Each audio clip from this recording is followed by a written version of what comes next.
Hi, I'm Elisa David. I hope everybody had a great week. So I started this a few times and then I had to delete it because I was going in different directions each time. And then it dawned on me that's exactly what this lecture is all about. In this week's Parsha, we're Parsha Vayishlach, and we are reading about Yaakov finally going back home after being absent from there 35 years. Now, I have often wondered in my life whether life was about becoming who we were meant to be or hanging on to those great qualities we have and trying to preserve them along the way. You grow up innocent, you grow up sweet, you grow up kind. Is life about hanging on to those things vigorously at no matter what cost, or is life about becoming? And that's exactly what we see in Yaakov's journey and in Yaakov's life. Why did Yaakov have to leave home? We learned last week he had to take off, and quite quickly, because his brother wanted to kill him. He left home as Yaakov. Yaakov, we know, means heel, the heel of a foot.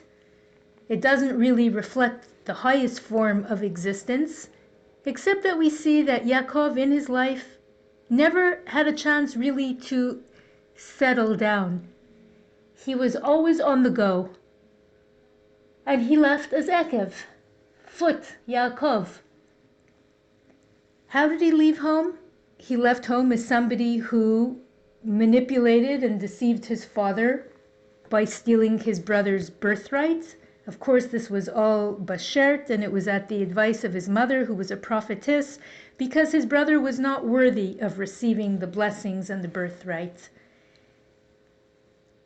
And to jump to Esav, his brother, which this is something that stayed in my mind the whole week. I heard it in a shiur and I couldn't let it go. I just wanted to even only talk about that today, which is about Esav's death, which did not happen yet in our readings, although it did happen in history.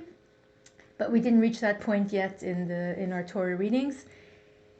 We read that Esav's head alone was buried in the Machpelah, the burial place of our patriarchs and matriarchs. Only his head.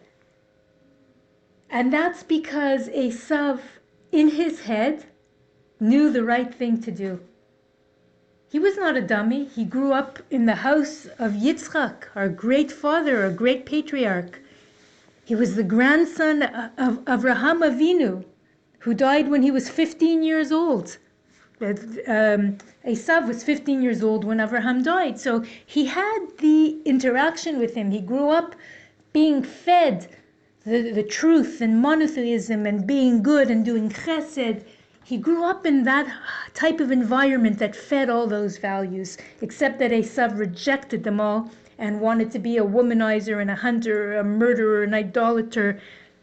You name it, he wanted to do it because he succumbed to the physicality of his body.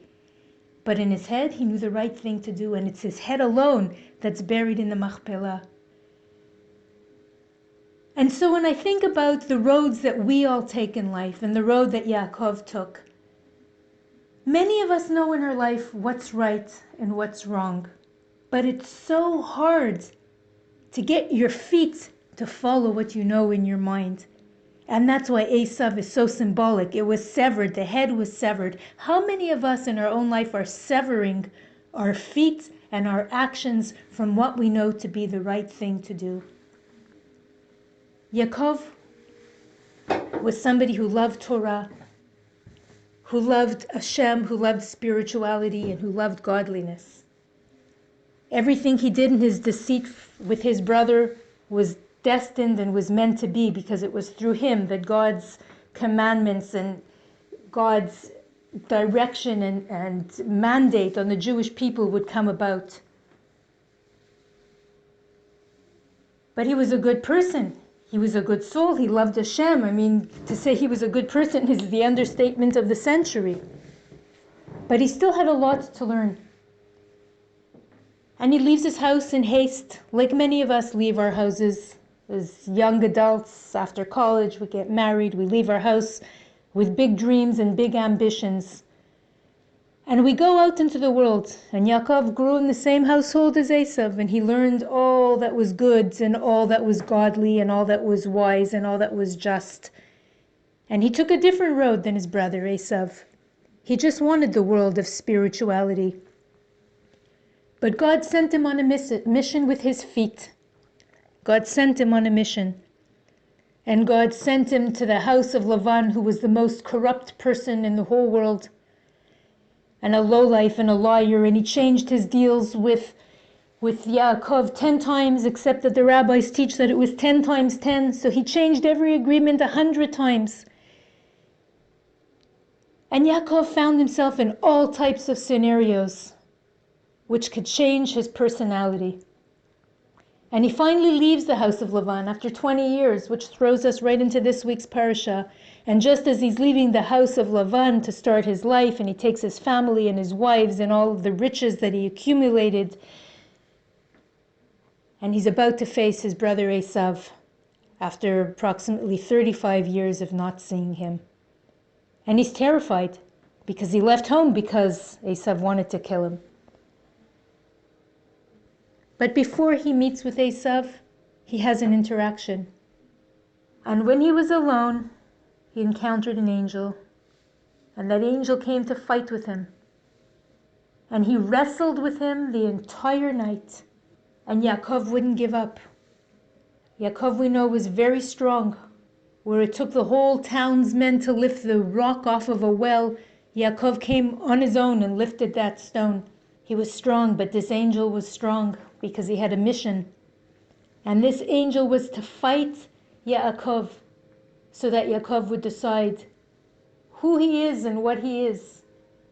Is he the Yaakov that is obedient to Hashem? Is he the Yaakov that amassed riches? Who is this? Is he the Yaakov that had to deal with an Esav and who had to deal with a Lavan and trickery? Who are you? Because there were so many facets to Yaakov. And after 35 years of being away from home, Yaakov was returning, and it is in the place from which we were born, and the people who know us, and the people who saw us grow up, and the people who made us in the way we are, whether to propel us in one direction or another, as opposed to them or in concert with them. And they are the mirror of who we have become, because that's where we started. It's a comparative study of who you used to be and who you are today. And Yaakov is fighting this angel for the entire night. And he will not let go, and he will not succumb, and he will not give in. Who was this angel? There are so many different interpretations by the rabbis. A common one, and the most common probably, is that he was fighting the angel, the guardian angel of his brother Esav, who had come to attack him. Another is that he was fighting the materialism of the world that he created for himself. He left Lavan a very rich man, and the angel damaged him. And he hurt him in his hip. It's referred to as the sciatic nerve, but it's not exactly the exact location, but it's referred to as the sciatic nerve. And what was this a struggle between? This is a struggle between good and bad. This is a struggle between our lusts and our desires and our godly mission in life. Which one are you going to choose? When you go on your journey of life, are you about becoming or are you about maintaining? And the answer is both. You have to maintain your direction in life, otherwise you'll lose direction. You have to maintain that compass of goodness and know what is the purpose of your life.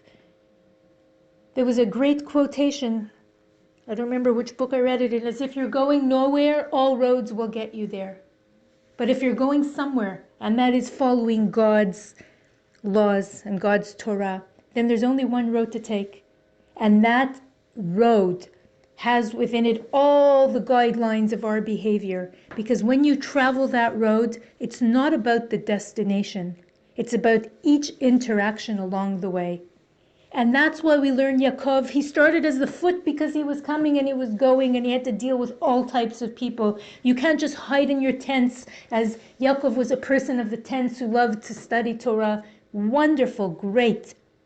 That's very good of where he started. But who was he going to become when you throw yourself into the real world? We know that Rabbi Shimon Bar Yochai was in a cave. It was, I think, 12 years, 13 years in a cave. And when he came out, and all he did was study Torah, and he's the author of the Zohar. And when he came out, he couldn't take it that he saw Jews who he felt that they should be studying Torah. They were farmers and gardeners, and he couldn't take what he saw. And he had the ability to kill people with his eyes. He was on such a spiritual high level of capability. And Hashem threw him back into the cave.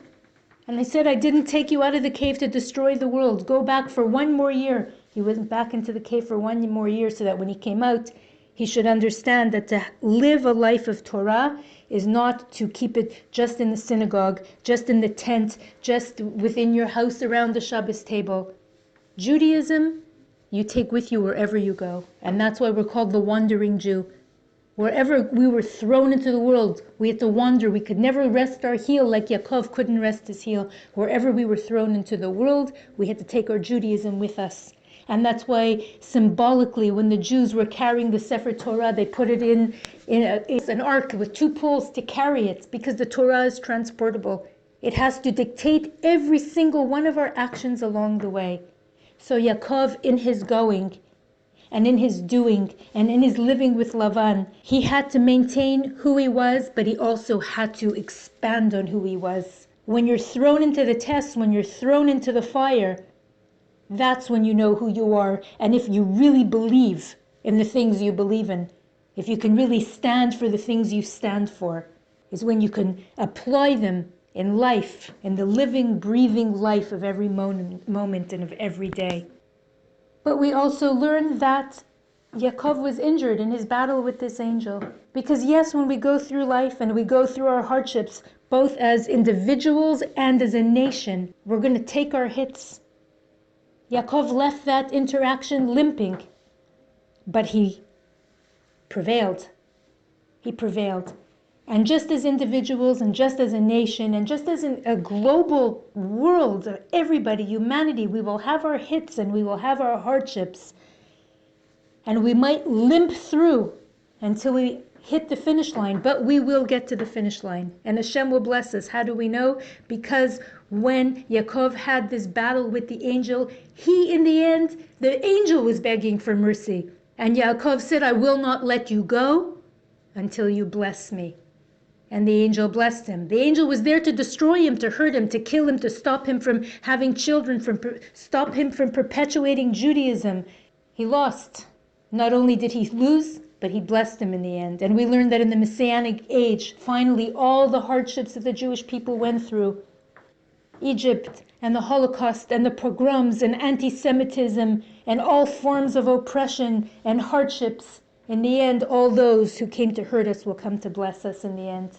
And now Yaakov is going home. He's going home, but what happens to him before he goes home? Not only does the angel bless him, the angel gives him a new name, Yisrael. Now you will be Yisrael. He left as the foot. Yisrael has the word Rosh inside, which is head. So what is life about? Life is about taking that journey. We use both names always. You know, for Avram, God changed his name from Avram to Avraham. We're not allowed to refer to Avraham by his old name. It's a forbidden thing to do. But with Yaakov, we can still refer to him both as Yaakov and as Yisrael, because that is the state of man. That is the state of the Jewish nation.